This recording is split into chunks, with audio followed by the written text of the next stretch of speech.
Hello, dear viewers. On your demand and on the demand of my students, today I am going to start a multi-lecture series of ECG. Today we will discuss about the basic of electrocardiogram, about the basic of anatomy of electrical tissue of heart, the 12-lead ECG, and also about Anthobin triangle. So, welcome again in this lecture. In introduction, we can say that what is electrocardiogram? It is basically a graphical presentation of electrical activity of heart. Any electrical activity which is going on in the heart, when we represent this activity on a graph paper, then it is known as electrocardiogram. It measures the small amount of voltage produced by depolarization of heart muscles. Uh, the ECG graph appears as a series of deflections and waves. Deflection means upward or downward projections, and waves. This type of is known as deflection. And this type of deflections are known as waves, which are produced in each cardiac cycle. This is what ECG graph contains or appears when it is taken. The horizontal axis in ECG represent time, while vertical axis represent voltage. The distance between sequential waves on the time axis are termed as intervals. दो waves के बीच में जो time axis पे जो distance होता है उसको हम जो इंटरवल कहते हैं. And the wave of depolarization moves through heart in 3 dimensions, but that each ECG lead record it is just in 1 dimension between 2 poles. Negative pole से पॉजिटिव पोल की तरफ जो जा रही है वेव, उसको जो है ECG में उस पर्टिकुलर लीड में हम रिकॉर्ड करते हैं. It is 1 dimensional, while in heart the depolarization wave moves in 3 dimensions. The general direction of wave of depolarization orientation of its vector in space is referred to as electrical axis. कि depolarisation wave कैसे जो है heart को depolarise कर रही है, उसकी orientation in a vector form, जब सारे वेक्टर्स इकट्ठे होकर मर्ज होते हैं तो उसको हम जो है इलेक्ट्रिकल एक्सिस ऑफ हार्ट बोलते हैं, जो कि अगले लेक्चर्स में हम डिस्कस करेंगे, कैलकुलेट करेंगे. आज उसका बेसिक हम समझेंगे. Then portion of isoelectric line, जो कि दो वेव्स के या दो डिफ्लेक्शंस के बीच में एक स्ट्रेट लाइन रहेगी. स्ट्रेट लाइन जो है is known as isoelectric line between two successive waves are termed as segments. और इस पर्टिकुलर आइसोइलेक्ट्रिक लाइन को हम सेगमेंट करते हैं, जैसे ST सेगमेंट और PER segment. ECG is essential for the diagnosis and therefore treatment of abnormal heart rhythms. Cardiac rhythm को, abnormality को डिटेक्ट करने के लिए ECG किया जाता है और उनको ट्रीटमेंट से पहले उस ECG हेल्पफुल है.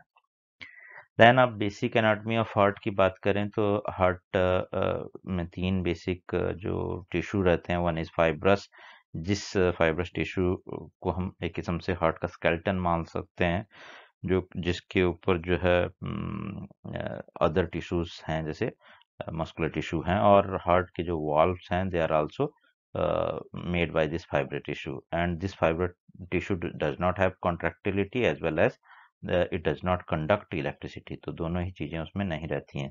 Then another tissue is electrical tissue, which is highly conductive and have pacemaker properties. Pacemaker property मतलब which is depolarized automatically.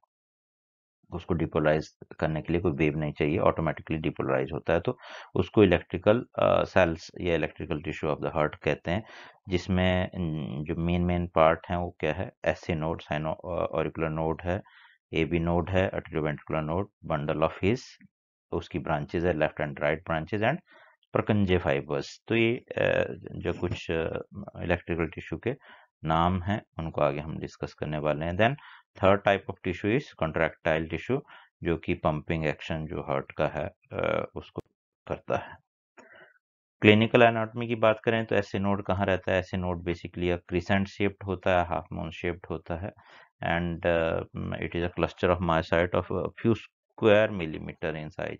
तो सेंटीमीटर भी नहीं है, few square millimetre in size. It is located in upper wall of right atrium just lateral to opening of superior vena cava. Superior vena cava की opening के lateral side में रहता है. These cells have ability of spontaneous generation of electrical impulse. तो अपने आप जो है उनमें electrical impulse जनरेट होती है, जिसको वहाँ से ट्रांसमिट होती है वो पेरिनोडल सेल्स के through to right atrium and through electrical conduction system to whole heart. Sinus node continuously generate electrical impulses, thereby setting the normal rhythm and rate in the heart. तो जो rate और rhythm set होती है heart में, it is due to SA node. That's why SA node is basically referred as natural pacemaker of the heart. तो यहीं से जो है हार्ट की पेस जो है यही सेट करता है, इसलिए पेसमेकर इसको बोलते हैं. देन एबी नोड, दूसरा जो बड़ा पार्ट है इलेक्ट्रिकल टिश्यू का, एबी नोड है. और ये कहाँ रिजाइड करता है? एबी राइट एट्रियम में रहता है, बट इन इंट्राट्रियल सेप्टम, जो राइट एंड लेफ्ट के बीच में सेप्टम है आर्ट्रिया के बीच में, उसके लोअर पार्ट में रहता है. तो upper portion of AB node is in continuity with atrial myocardium. Atrial myocardium से ही कंटिन्यू रहते हैं. And some fibres of internodal tracts, जो आगे हम देखने वाले इंटरनोडल ट्रैक्ट्स ऐसे नोड और एबी नोड के बीच में है, तो उसकी कंटिन्यूटी में upper part of the AB node रहता है. और लोअर एंड जो है में सेल्स लॉन्गिट्यूडनली अरेंज्ड होते हैं, जो कि बंडल ऑफ हीज को बनाते हैं. These fibre pass through the fibrous trigon. जो फाइब्रस ट्राइगोन होता है आर्टरी और वेंट्रिकल के बीच का, वहां से पास होते हैं और अपर portion of membranes interventricular septum में निकलते हैं, विच डिवाइड्स, वहां पे जाके वो डिवाइड हो जाता है left and right bundle branches में. राइट बंडल ब्रांच जो है डायरेक्टली सब एंडोकार्डियल लेयर में इंटरवेंट्रिकुलर सेप्टम में नीचे डिसेंड करती है, वाइल लेफ्ट वेंट्रिकुलर जो लेफ्ट बंडल ब्रांच है वो अपर portion of the muscular interventricular septum से होते हुए लेफ्ट वेंट्रिकल में निकलती है. एंड वहाँ पे वो जो है राइट और जो non coronary cusp of aortic valve है वहाँ पे इमर्ज करती है लेफ्ट वेंट्रिकल में, जैसे इस पिक्चर में अब क्लियर होगा. तो यहाँ पे जो सुपीरियर वेना केवा है उसके लेटरली जो है क्रिसेंट शेप्ड छोटा सा एक नोड है, जिसको हम ऐसे नोड बोलते हैं. इस ऐसे नोड से जो पल्स है वो सारे में जाएगी, बट कुछ इंटर नोडल ट्रैक्ट्स भी रहते हैं. दिस आर इंटरनोडल पाथवेज और ट्रैक्ट्स जो कि डायरेक्टली कंडक्ट करते हैं एबी नोड के लिए. और एबी नोड जो है इंटर आर्टरियल सेप्टम में लोअर पोर्शन में रहता है. This is AB node. AB node के कंटिन्यूशन में जो है बंडल ऑफ हीज है. और यहाँ पे हम देख रहे हैं कि बंडल ऑफ हीज से जो राइट ब्रांच है या राइट बंडल ब्रांच है वो बिल्कुल एंडोकार्डियम के जस्ट नीचे से, जबकि लेफ्ट ब्रांच जो है मायोकार्डियम होते हुए फिर आगे इमर्ज कर रही है. वहाँ पे जाके उसके फर्दर ब्रांचिंग होती है, और जब वो फ्री वॉल को सप्लाई कर रही है तो वहाँ पे परकंजे फाइबर्स के रूप में उसकी फर्दर ब्रांचिंग जो देखने को मिलती है. तो इस तरीके से इलेक्ट्रिकल टिश्यू ऑफ हार्ट है. इसमें एक और चीज़ देखते हैं हम, जो इंट्राट्रियल पाथवे है वो अलग से लेफ्ट एट्रियम के लिए एक स्पेशलाइज्ड पाथवे जो है that is known as intraatrial pathway. Then automaticity and AV relationship की बात करते हैं. तो ये तो इलेक्ट्रिकल टिश्यू हो गया कि चार मेन हमारे पास हैं, ऐसे नोड है, एबी नोड है, बंडल ऑफ हीज है एंड परकंजे फाइबर्स हैं. बंडल ऑफ हीज दो ब्रांचेस हैं उसकी, right and left bundle branch. अब ऑटोमेसिटी क्या है? ऑटोमेटिसिटी बेसिकली जब प्रॉपर्टी है जिसमें कि जो टिश्यू है वो ऑटोमेटिकली डिपोलराइज हो जाता है, but the rate is a determining factor for governing rhythm. तो all the electrical tissue of the heart have this automaticity. चाहे वो ऐसे नोड है, नोड है, बंडल ऑफ हीज है, सभी के पास ऑटोमेटिसिटी है. सब जो है ऑटोमेटिकली डिपोलराइज हो जाएंगे, हो सकते हैं. बट जो इसमें डिटरमाइनिंग फैक्टर है जो तय करता है कि किसकी सरकार चलेगी, कौन जो है हार्ट को चलाएगा, कौन पेसमेकर रहेगा, वो है इसका रेट डिटरमाइनिंग. ऐसे नोड सबसे फास्ट इम्पल्स जनरेट करता है, दैट्स वाई वो पेस मेकर है, वो पेस बना रहा है हार्ट की. जब ऐसे नोड काम नहीं करेगा तो एबी नोड जो है उसको सुपरवीन कर सकता है, क्योंकि उसकी रेट थोड़ी सी कम रहती है। तो ऐसे नोड की जो रेट रहती है इम्पल्स जनरेशन की, अपने आप में 60 to 100 इम्पल्सेस पर मिनट जो है वो एट रेस्ट जनरेट कर सकता है। जबकि एवी नोड की जो इम्पल्स जनरेशन की रेट है वो अराउंड 50 पर मिनट की है। तो एवी नोड खुद से पल्स जनरेट करे उससे पहले ऐसे नोड से आई हुई पल्स उसको जो है डिपोलराइज कर देती है। दैट्स वाई एवी नोड की अपनी ऑटोमेटिसिटी जो है सप्रेस्ड रहती है। But if SA node suffer something और is not working, then AV node can take over the charge of pacemaker of heart. Then bundle of his and other conducting tissue also have the ability of automaticity, but the rate is very, very slow. The normal cardiac activation sequence is such that electrical impulse from the SA node first activates the atria and then travels downward through the conducting system to activate ventricle. तो ऐसे node से जो wave generate हुई वो अट्रिया को activate करती है और देन वेंट्रिकल्स को एक्टिवेट करती है, बट साइमल्टेनियस नहीं होती है, एक सिंक्रोनाइज्ड मैनर में होती है। First atria and then ventricle, and उसके पीछे मेन क्या रहता है, एवी। एवी नोड में जो है इलेक्ट्रिकल एक्टिविटी थोड़ी देर के लिए पॉज हो जाती है, स्लो डाउन हो जाती है, डिले है, that is known as AV delay, जो कि हमको पी वेव और क्यूआरएस कॉम्प्लेक्स के बीच में देखने को मिलता है कि पी वेव आर्टिकल डिपोलराइजेशन हो गई और क्यूआरएस कॉम्प्लेक्स आया, तो उसके बीच में जो गैप है दैट इज एवी डिले। आगे भी उसकी बात होगी। और बेसिकली जो ये सभी टिश्यू को इलेक्ट्रिकल एक्टिविटी दी है वो बैकअप प्लान है फॉर प्राइमरी सिस्टम फेलियर के लिए। This source electrophysiology of the heart की कैसे जो है हार्ट काम करता है। Basically anatomically speaking the heart is four chambered, but electrophysiologically बात करें तो heart is basically two chambered.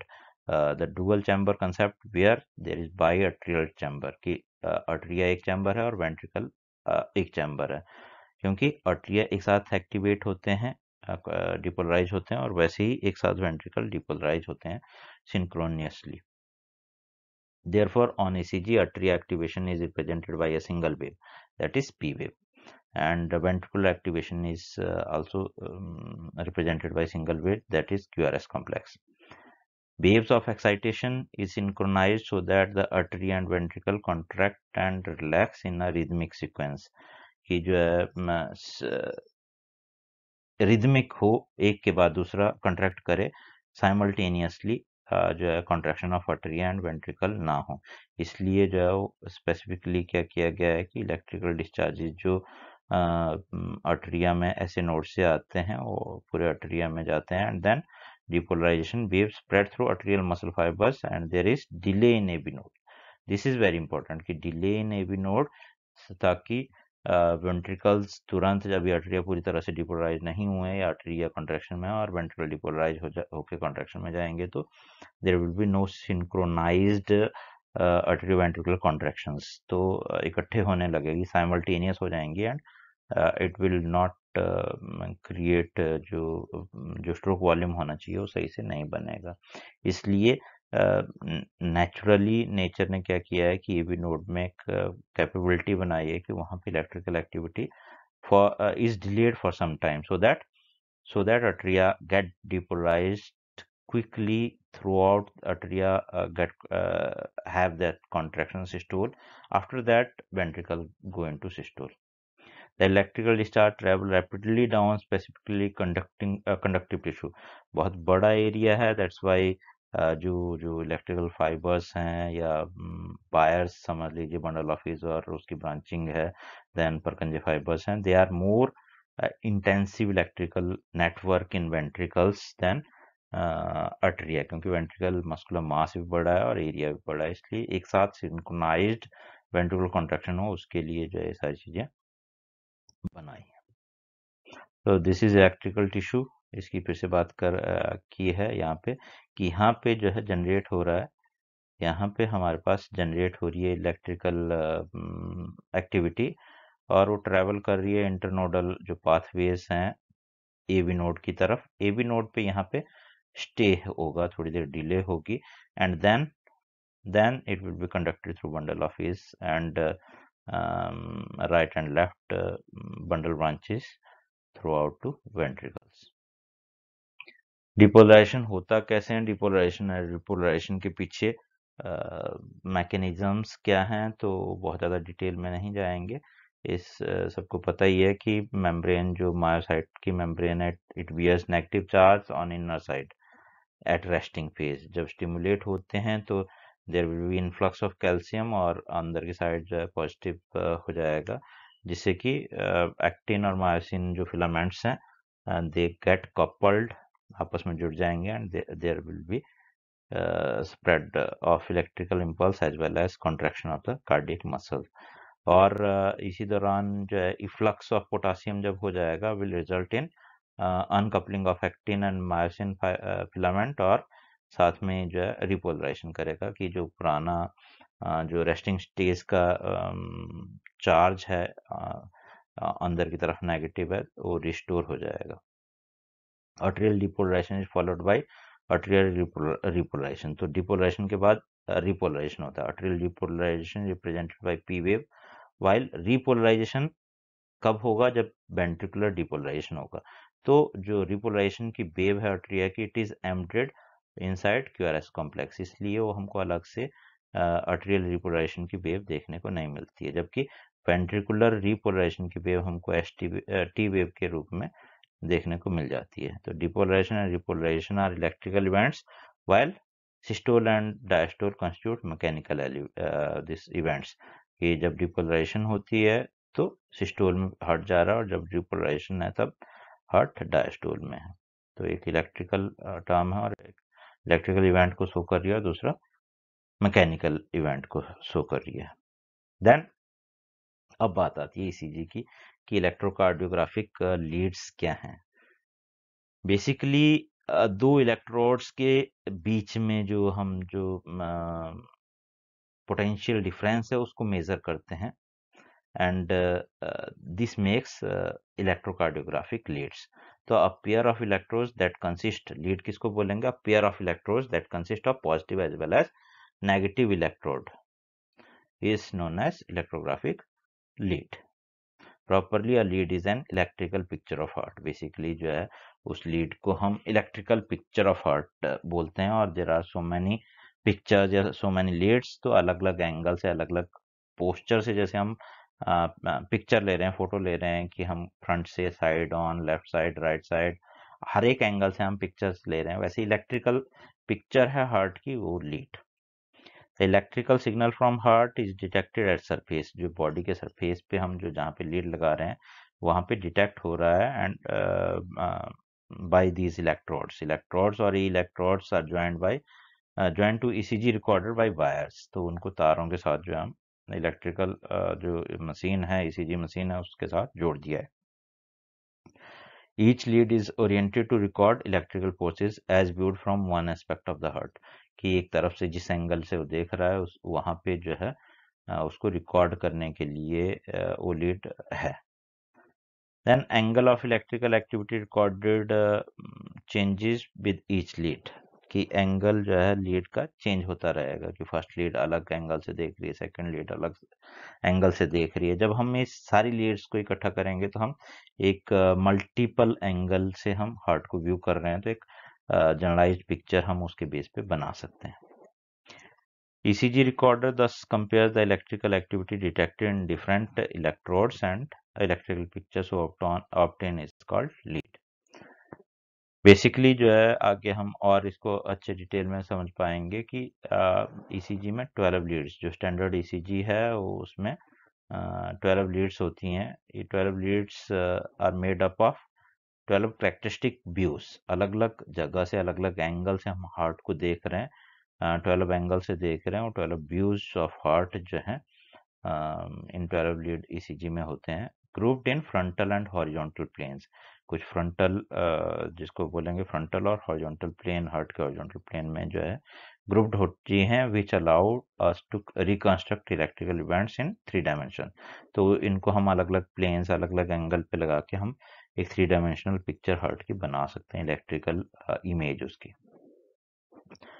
There are 12 conventional ECG lead placement that constitute। जो 12 हैं उनमें 6 are known as limb leads or extremity leads, while other 6 are positioned, and ये 6 जो limb leads हैं इनमें बेसिकली limb में जो इलेक्ट्रोड्स लगे होते हैं, जो इलेक्ट्रोड्स हम आर्म्स में और लेग्स में अप्लाई करते हैं, that's why they are known as limb leads। While कुछ इलेक्ट्रोड जो हम डायरेक्टली प्रिकॉर्डियम पे डालते हैं, चेस्ट पे डालते हैं, दैट्स वाई उनको हम जो प्रिकॉर्डियल या चेस्ट लीड्स बोलते हैं, और वो भी नंबर में 6 रहती हैं, 6 ही हैं। तो 6 + 6 12 लीड ईसीजी हमारे पास होता है, 6 extremity Leeds and 6 this chest leads. तो जो लिम्ब पे हम इलेक्ट्रोड्स लगा रहे हैं, बेसिकली 3 ही इलेक्ट्रोड लगते हैं, right arm, left arm and left leg. जो राइट लेग पे इलेक्ट्रोड लगा होता है वो बेसिकली जो है ग्रुपिंग इलेक्ट्रोड है, वो इलेक्ट्रिकल एक्टिविटी में हमारे हिस्सेदारी नहीं देता है, उसको रिकॉर्ड नहीं कर रहा होता है। तो ये जो 3 इलेक्ट्रोड्स हैं उनसे हम जो है 6 लीड्स ऑब्टेन करते हैं। तो स्टैंडर्ड लिम्ब लीड्स हैं lead 1, lead 2 and lead 3, and these obtain a graph of electrical forces as recorded between 2 limb at a time। 2 limbs के बीच में जो है हम रिकॉर्ड करते हैं, जैसे लीड 1 हमारी right arm to left arm record करती है। Thus they are also called bipolar, 2 जगह से रिकॉर्ड कर रही हैं, मतलब 2 उसके इलेक्ट्रोड्स हैं, एक पॉजिटिव है एक नेगेटिव है। तो 2 इलेक्ट्रोड्स होने के कारण 2 जगह से रिकॉर्डिंग के कारण उनको बाइपोलर लीड्स कहते हैं, कि नेगेटिव से पॉजिटिव की तरफ जो वेव जा रही है तो उसको रिकॉर्ड कर रहा है, उस एंगल से रिकॉर्ड कर रहा है। वाइल 3 लिम्ब लीड्स जो हैं ऑगमेंटेड लिम्ब लीड्स कहलाती हैं, क्योंकि वो यूनिपोलर लीड्स हैं, उसमें जो जो इलेक्ट्रोड है एक ही जो है रिकॉर्ड कर रहा है, दूसरा इलेक्ट्रोड जीरो पोटेंशियल पे सेंटर में जो हमारी मशीन है उसके सेंट्रल टर्मिनल से जुड़ा रहता है, जो कि जीरो पोटेंशियल होता है, उसमें कोई नेगेटिव पोटेंशियल की बात नहीं होती। जीरो पोटेंशियल से एक जो पोटेंशियल पॉजिटिव पोटेंशियल की तरफ जो हम रिकॉर्ड करते हैं, दैट, और उनकी जो वेव फॉर्म है वो बहुत छोटी होती है, इसलिए उसको ऑगमेंट किया जाता है 1.5 या 2 के, यूजली 1.5 के फैक्टर से उसको ऑगमेंट किया जाता है, बढ़ाया जाता है, that's why they are known as augmented limb leads. तो इस तरीके से 3 लिम्ब लीड्स हुई, lead 1, lead 2, lead 3, and then 3 augmented vectors हुए, augmented vector R, augmented vector L, right, left and foot, इस तरीके से होता है। तो इनमें भी जो आगे शायद बताया है कि लीड 1 जो है राइट आर्म में उसका नेगेटिव पोल और लेफ्ट आर्म में उसका पॉजिटिव पोल है, ये आगे एंथोवियन ट्रायंगल में बात होगी। तो इसमें कुछ कुछ लीड्स जो हैं लेफ्ट से या लेटरल सरफेस से देख रही हैं, जैसे lead 1, lead 2 and ABL, they are very important to remember, क्योंकि अगर लेटरल वॉल MI है, लेटरल वॉल में कोई वो है, तो इन लीड्स में चेंजेस देखने को मिलेंगे। तो first, second, and AVL looks on the left lateral surface of the heart. Third and AVF looks at inferior surface of the heart, and BR look on the right atrium। तो इस तरीके से कुछ limb Leeds जो chest leads हैं वो directly हम septal Leeds या लेटरल वॉल लीड्स इस तरीके से उनकी बात करते हैं। और cardiac rhythm is identified from whichever leads show the P wave most clearly। और एक रिदम स्ट्रिप की बात करते हैं हम कि रिदम स्ट्रिप कौन सी होती है, तो यूजली सेकंड लीड और V1 लीड को हम जो रिदम स्ट्रिप के रूप में, लंबी स्ट्रिप जिसको निकालते हैं ECG में, किस स्ट्रिप को निकालते हैं जिसमें P वेव जो है क्लियर हो, अपराइट हो, तो उसको जो है हम रिदम स्ट्रिप की तरह निकालते हैं, लंबी स्ट्रिप निकालते हैं, उसको रिदम स्ट्रिप बोलते हैं, जिसमें कि हम रिदम असेस कर सकें लॉन्गर ड्यूरेशन में कि क्या जो इंटरवल है, RR इंटरवल है और रेगुलर है, सही है, या कम ज़्यादा तो नहीं हो रहा है। This is positioning of leads, कि कौन चीज़ कहाँ से देख रही है, कैमरा लगाया है कि कैमरा कहाँ रखा है। तो लीड 1 में positive pole is left arm, right arm से लेफ्ट आर्म की तरफ देखती है, यहाँ से इस तरीके से जो है 2 पोल्स हैं, ये इसका नेगेटिव पोल है, पॉजिटिव पोल है, तो इस डायरेक्शन में देखती है lead 1 from right arm to left arm. जो सेकंड लीड है वो राइट आर्म से लेफ्ट लेग देखती है and positive pole is at left leg. तो नीचे कैमरा लगा हुआ, नीचे की तरफ जो है से फोटो ले रहे हैं हम, एक किस्म से इमेज ले रहे हैं, इलेक्ट्रिकल इमेज देख रहे हैं हार्ट की इन लीड सेकंड। और लीड थर्ड में जो हमारे पास पिक्चर आएगी वो आएगी जो हम लेफ्ट लेग से देख रहे हैं, बट किसकी तरफ देख रहे हैं, लेफ्ट आर्म की तरफ देख रहे हैं। तो जो potential difference between left arm and left leg होगा उसको हम मेजर करते हैं लीड थर्ड में। तो उसके साथ साथ क्यूआरएस कॉम्प्लेक्स की जो डिफ्लेक्शन है वो भी इसमें दिखाई है कि फर्स्ट में कैसी होगी, सेकंड में कैसी होगी अगर नॉर्मल हार्ट है, नॉर्मल रिदम है, नॉर्मल एक्सिस क्यूआरएस एक्सिस है, और थर्ड में कैसी होगी। उसकी डिफ्लेक्शंस की आगे हम बात करेंगे कि डिफ्लेक्शन, पॉजिटिव डिफ्लेक्शन कब होती है, नेगेटिव डिफ्लेक्शन कब होती है, और बराबर बराबर डिफ्लेक्शंस कब आते हैं। देन चेस्ट लीड्स की बात करें तो चेस्ट लीड्स में जो इलेक्ट्रोड्स हैं they are placed on 6 different position on the left side of the chest. these 6 V vectors, vector 1 2 3 4 5 6, they look at heart in a horizontal plane। जो है वो फ्रंटल प्लेन था, और वहाँ पे ये हॉरिजॉन्टल प्लेन में from front to left side view करते हैं। These are known as 6 leads जो नोन या उनकी डेजिग्नेशन है lead B1 B2 B3 B4 B5 B6। तो और इनकी प्लेसिंग जो कहाँ करते हैं, हम कहाँ रखते हैं, वो भी इसमें जो है बताया गया है कि just right of the sternal border जो है हम करेंगे फोर्थ को इंटरकोस्टल स्पेस में B1 को, B2 को उसके ही बिल्कुल सामने left of the sternal border करेंगे फोर्थ इंटरकोस्टल स्पेस में। फिर B4 को लगाएंगे मिड क्लेविकुलर लाइन में फिफ्थ इंटरकोस्टल स्पेस में, और देन B3 B2 और B4 को मिलाने वाली लाइन के बिल्कुल बीच में हम जो है लगाते हैं, प्लेस करते हैं। देन B5 लगेगा एंटीरियर एक्सिलरी लाइन में same level of that B4 के हॉरिजॉन्टल प्लेन में हम जाएंगे, एंटीरियर एक्सिलरी लाइन में B5 लगाएंगे, मिड एक्सिलरी लाइन में B6 लगाएंगे। और इस तरीके से B7 B8 B9 अगर हमने और पोस्टीरियरली व्यू देखना है, पोस्टीरियर वॉल का देखना है, तो उसके लिए लगाए जा सकते हैं। बट यूजुअली स्टैंडर्ड लीड्स जो स्टैंडर्ड 12 लीड ECG होता है उसमें यही होती हैं। बच्चों में B3R और B4R on the right side of the position of B3 B4। B3 जैसे हम या B4 हम जो है फिफ्थ इंटरकोस्टल स्पेस में लगा रहे हैं मिड क्लेविकुलर लाइन पे, बट वो लेफ्ट साइड ना लगा के राइट में लगाएंगे तो that will called as B4R। वैसे ही B3 के राइट साइड में लगाएंगे उसी पोजीशन पे तो B3R कहलाता है। और बच्चों में जहाँ पे राइट हार्ट जो है डोमिनेंट होता है, राइट वेंट्रिकल ज़्यादा बड़ा होता है, तो वहाँ पे उसको अच्छे से देखने के लिए और इन्फॉर्मेशन कलेक्ट करने के लिए B3 B4 लगाई जा सकती है। और लीड्स की अगर बात करें कि कौन किसको देखता है तो B1 B2 looks at right ventricle, B3 B4 looks at septum between ventricles and anterior wall of the left ventricle. Anterior wall MI में यहाँ पे हमको चेंजेस मिलेंगे। और B6 B5 B6 जो है lateral wall of left ventricle को देखते हैं, और left ventricular left wall MI में उसमें चेंजेस हमको देखने को मिलेंगे। देन ये जो लीड्स हैं वो कलर कोडेड होती हैं अलग अलग। अगर ये HA की गाइडलाइन फॉलो कर रहे हैं तो ये कलर कोड्स हैं। खासकर जो जो हमारी चेस्ट लीड्स आती हैं उनके कलर कोड ध्यान में रहने चाहिए, ताकि हम B1 B2 B3 पढ़ने की जरूरत ना पड़े। हम बिल्कुल उस लीड के कलर से जो उसमें लीड में कलर होगा उस कलर से ही जो हम आइडेंटिफाई करके उनको चेस्ट पे लगा सकें। Then last is Einthoven triangle. आगे का जितना भी ECG पढ़ना है, ECG सीखना है, उसको एंथोबियन ट्रायंगल अगर याद है, ध्यान में है, तो उसके बेसिस पे हम बहुत आसानी से उसको इंटरप्रेट कर सकते हैं। इसलिए एंथोबियन ट्रायंगल एक सबसे इम्पोर्टेंट जो ECG में पॉइंट है।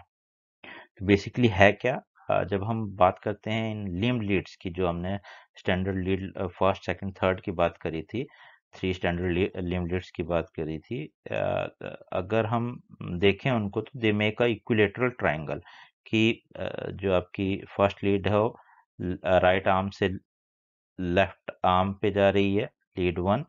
लीड 2 जो है आपकी राइट आर्म से लेफ्ट लेग पे जा रही है, और लीड 3 जो है लेफ्ट आर्म से लेफ्ट लेग पे जा रही है।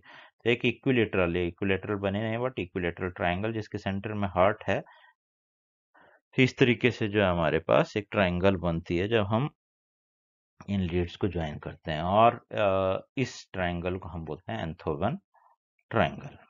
और to facilitate graphic representation of electrical forces जो हर्ट की है उनकी ग्राफिकल प्रेजेंटेशन को फैसिलिटेट करने के लिए हम जो है these limbs of the Einthoven triangle को हम सेंटर में ले आते हैं, कि हम फर्स्ट लीड को ऊपर से उठा के बीच में ले आए, सेकंड लीड को सुपर इम्पोज कर दिया, और थर्ड लीड को सुपर इम्पोज कर दिया। तो तीनों लीड्स हमारे पास 60 डिग्री के डाइसेक्शन पे या 60 डिग्री के एंगल पे हमारे पास आ जाएंगी। तो इसको हम जो है बोलते हैं produce a triaxial reference system, that is triaxial, 3 axis में जो है reference system with each axis separated by 60 degree from each other and polarity remaining same। जो polarity है वो same है, कि positive pole of the first is at 0 degree, positive pole of the second is at plus 60 degree, and positive pole of the third is at 120 degree। तो polarity same ही रहेगी जो यहाँ पे हम बात कर रहे थे। Then the 3 augmented limb leads जिसको ABR, ABL, ABF हम बोल रहे हैं, they can be seen to form another triaxial reference system। जो ABL है वो 30 डिग्री पे रहता है, तो इस तरीके से ABL यहाँ पे आएगा -30 डिग्री पे, ABR -150 डिग्री पे रहता है, और ABF +90 डिग्री पे रहता है। तो इस तरीके से एक अनदर ट्राइक्सियल सिस्टम जो है हमारे पास ऑगमेंटेड जो वेक्टर्स हैं ABR, ABL, ABF वो भी बनाते हैं, और उसमें भी वही रहता है कि each are separated by angle of 60 degree. तो जब इन दोनों ट्राइक्सियल सिस्टम को हम सुपर इम्पोज कर देते हैं एक के ऊपर एक, कि अब यहाँ लीड 1, लीड 2, लीड 3 के ऊपर सुपर इम्पोज कर दिया हमने ABL, ABR और ABF, तो we will get a hexaxial system। This hexaxial system should be remembered to calculate the axis of QRS complex or to interpret the ECG easily। यहाँ पे हम देख रहे हैं कि कैसे जो है लीड 1, लीड 2 और लीड 3 हैं, और इनको हमने सुपर इम्पोज कर दिया कि लीड 1 वहीं पे रही 0 एंड 180 डिग्री पे, लीड सेकंड जो है आपकी -120 से +60 डिग्री की तरफ, लीड थर्ड जो है आपकी -60 से +120 डिग्री पे, और उसके बीच में आपके पास ABL at -30 degree, ABR -150 degree और ABF +90 डिग्री पे आता है। तो ये hexaxial system, this circle should be known, ये जो 360 डिग्री पे कौन सी चीज कहाँ से देख रही है, क्योंकि फर्स्ट लीड का अगर हम बोलें 0 डिग्री, तो अगर इसकी तरफ हार्ट में वेक्टर आ रहा है तो it will have a positive deflection of that particular vector. अगर हार्ट इस तरीके से वेक्टर जा रहा है, अगर हार्ट का वेक्टर जो है इस तरीके से डिपोलराइजेशन वेव जा रही है, तो जब वो नज़दीक आ रहा है, जब फर्स्ट लीड की तरफ आ रहा है, यहाँ तक पहुँच रहा है, तो हमारे पास पॉजिटिव डिफ्लेक्शन आएगा। जब वो दूर जा रहा है, तो यहाँ से नीचे जा रहा है हमारे पास ABF की तरफ, तो क्या होगा, नेगेटिव डिफ्लेक्शन होगा। तो एक इक्विफेजिक सी वेव हमारे पास बनाता हुआ जाएगा अगर वो परपेंडिकुलर, अगर वो वेक्टर फर्स्ट लीड के है। तो इसी तरीके से जो है ECG देखी जाती है।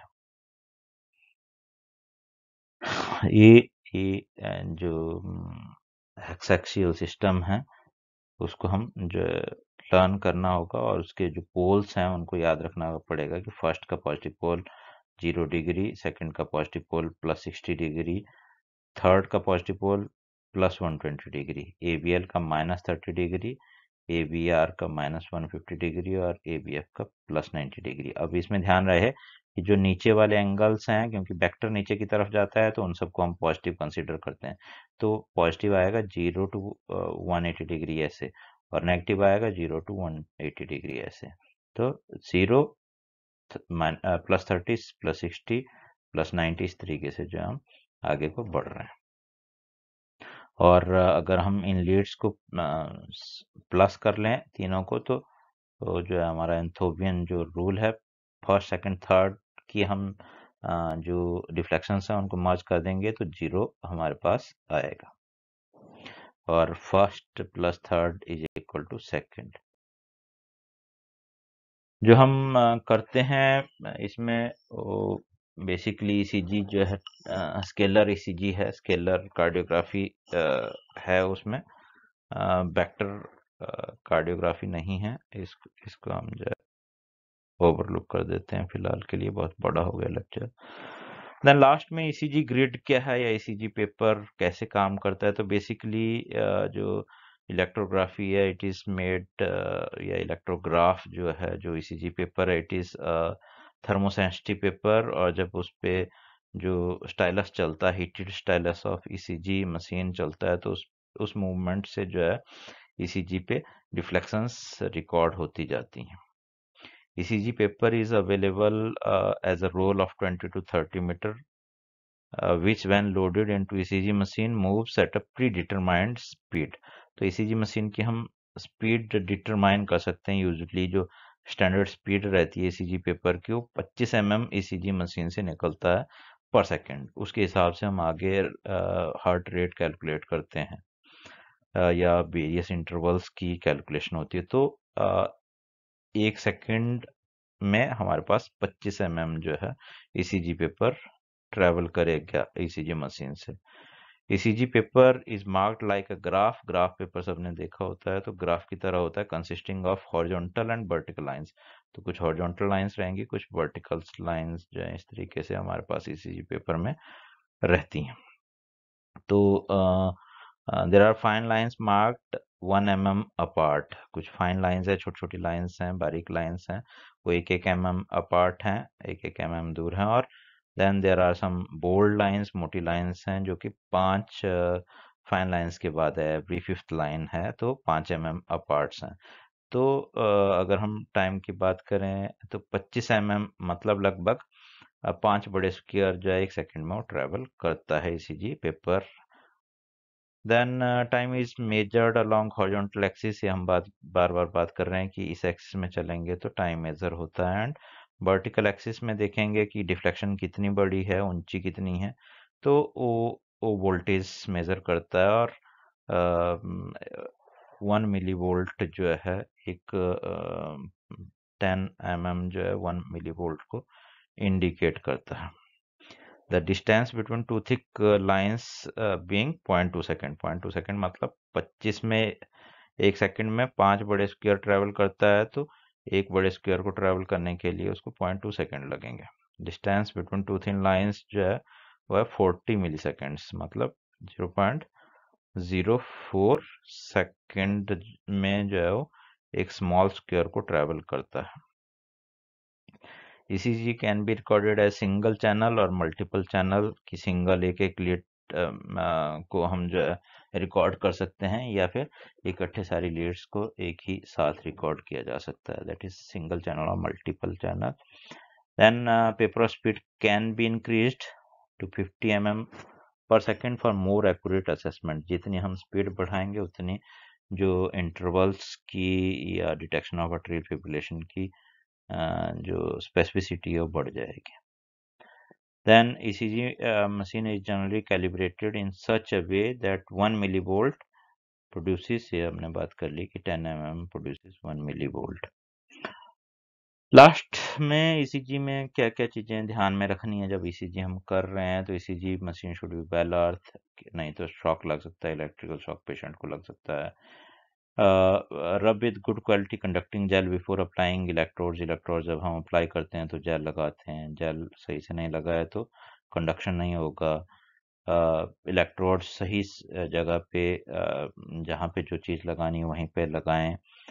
जो चेस्ट लीड्स हैं सक्शन इलेक्ट्रोड्स उसमें यूज करें। देखा होगा किसी ने तो सक्शन की तरह होते हैं, ऊपर से बल्ब लगा होता है जिसको हम दबा के वैक्यूम क्रिएट करते हैं और उसके बाद लगाते हैं। और जब इनको लगा रहे होते हैं और बहुत नज़दीक लगते हैं तो हमको ध्यान देना चाहिए कि जेल जो हमने अप्लाई किया हो एक दूसरे को टच ना करे, एक लीड का जेल दूसरी लीड को टच ना करे, नहीं तो वो एज ए सिंगल लीड जो है बिहेव करेगा और हमारे पास सभी लीड्स में सेम ही वेव्स देखने को मिलेंगी।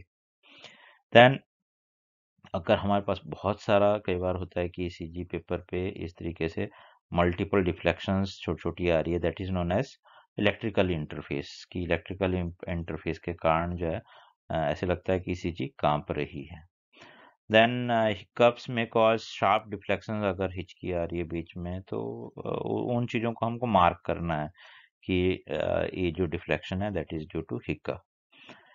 बच्चों में B3 B4 भी लिया जाना चाहिए to visualize right side of the heart. Before recording, the needle movement must be standardized to make sure that 1 millivolt produces deflection of 10 mm. तो मशीन को पहले चेक करके तभी हम जो है उसको करें। एंड QRS एम्पलीट्यूड में very with inspiration and expiration. आगे हम साइनस एरिथमिया और उसकी बात करेंगे तो उसमें इन चीज़ों को डिस्कस करेंगे। So this was basic of some basic points of ECG, जिसमें कि बहुत ध्यान देने वाली चीजें क्या है कि एक तो इलेक्ट्रिकल टिश्यू क्या है, AV नोड का बेसिक फंक्शन क्या है, क्यों अट्रिया और वेंट्रिकल इकट्ठे कॉन्ट्रैक्ट नहीं करते हैं, डिपोलराइज नहीं होते हैं, और उसके पीछे कारण क्या है। एक तो ये चीज हो गई। दूसरा चीज हमने बात करी कि ईसीजी में लीड्स किसको बोलते हैं, जो पोटेंशियल डिफरेंस को मेजर करती है नेगेटिव से पॉजिटिव की तरफ, जो डिफ्लेक्शन, जो इलेक्ट्रिकल एक्टिविटी हो रही है कितनी मिली वोल्ट की हो रही है, उस चीज़ को मेज़र करने के लिए जो हमारे पास ग्राफिकल रिप्रेजेंटेशन होती है वो लीड कहलाती है। और इस तरीके से 12 लीड्स हैं, अलग अलग एंगल से जो हम पोज बना के फोटो ले रहे हैं, हार्ट का इलेक्ट्रिकल पिक्चर ले रहे हैं, दैट इज बेसिकली लीड्स। और 12 लीड्स में 6 limb Leeds and 6 chest leads होती हैं। उनके बारे में हमने बात करी, कौन सी चीज़ कहाँ प्लेस करनी है। Then most important is Einthoven triangle और हेक्साक्सियल सिस्टम, रेफरेंस सिस्टम, कि कौन सी लीड का पॉजिटिव पोल कहाँ है, नेगेटिव पोल कहाँ है, और हेक्साक्सियल जो सर्कल हम बना रहे हैं उसको हमको याद रखना है। That is the most important part. तो this was some of the basics. बहुत फास्ट हुआ है, फिर भी अगर कोई क्वेरीज हैं तो आप हमको भेज सकते हैं। ट्राई करेंगे कि और इस चीज़ पे डिस्कस करें, और सेकंड लेक्चर में फिर हम आगे इंटरवल्स और हार्ट रेट कैलकुलेशन की बात करें। बट इस फर्स्ट लेक्चर अगर आपको समझ में आता है तभी आगे ईसीजी समझ में आएगी, आसान होगा ईसीजी देखना, तय करना। Thank you.